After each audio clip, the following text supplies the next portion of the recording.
Hi, this is Mike Regan with TranzAct's 2-Minute Warning for the week of January 19th. And in this week's 2-Minute Warning, we're taking a look at how your company can lower its LTL costs.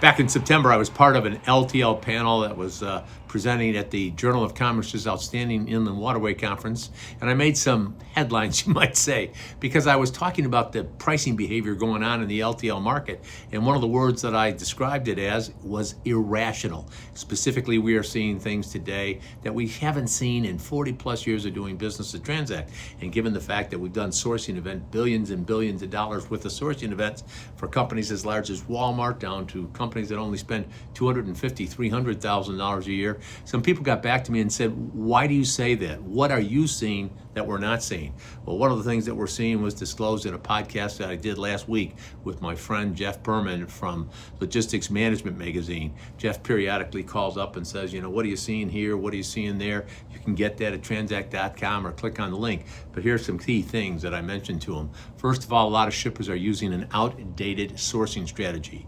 They're relying on the traditional procurement model, which says, if I give you more business, you give me lower rates. Here's what you need to understand. In today's LTL environment, the carriers don't want all of your volume. They only want the volume that is right for the network that they have. So what does that mean? Well, practically speaking, you may be inviting more carriers to the sourcing event than you had initially planned on. The second thing that companies do is when they go to do their sourcing event, they take a look and say, well, let's invite the incumbents and we'll add a couple here and a couple there. But what they don't do is research the market and find out who are the right carriers to be talking to. That leads to point number 3.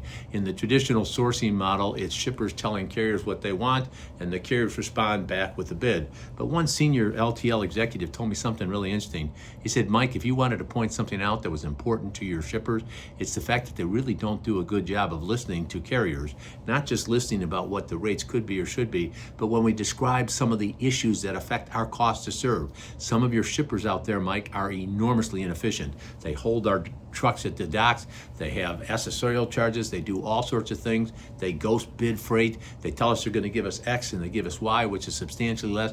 They don't listen. So point number 3 is listen. Now once you've done that, one of the other things you need to do is benchmark your rates. Here at TranzAct, we can tell you how to do that. We can give you all the things you should be doing to create a sourcing strategy that's relevant for today's marketplace. That's why if you're interested, genuinely interested in lowering your LTL costs and doing a better job at the sourcing level, give us a call here. We'd be happy to share information because with each and every 2-minute warning, we're here to remind you we are on your team, here to help, passionate about seeing you be successful. Thanks for your time.